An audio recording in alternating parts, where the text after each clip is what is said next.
इधर भी तो 51 का मल्टीप्लाई करना पड़ेगा। तो आप कहेंगे 51 एकम 51, 51 और 5 हो गए सर 56।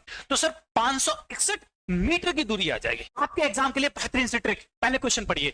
एक रेलगाड़ी 121 मीटर लंबे पुल को पार करने में 62 सेकंड का समय लेती है। यही रेलगाड़ी पुल पर खड़े एक आदमी को पार करने में 51 सेकंड्स का समय लेती है। तो रेलगाड़ी की लंबाई क्या होगी? यहां से कई बार चाल भी पूछी जाती है। सर सीधी सी बात है, जब पुल को पार कर रही है तो खुद की भी दूरी चलेगी और पुल की भी दूरी चलेगी।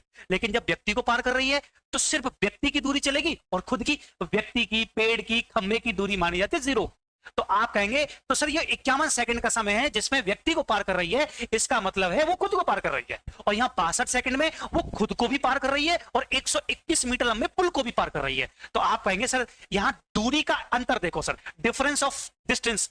121 मीटर यहां पुल है, यहां तो पुल है नहीं, व्यक्ति है। इसका मतलब दूरी का अंतर है 121 मीटर, क्योंकि दोनों केस में खुद की दूरी तो चलेगी चलेगी।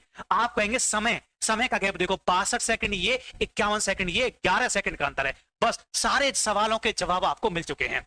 इसका मतलब है 121 मीटर की दूरी 11 सेकंड में चल रही है। 1 सेकंड में 11 का भाग कर दिया, 1 सेकंड में दूरी चल रही है वो 11 मीटर।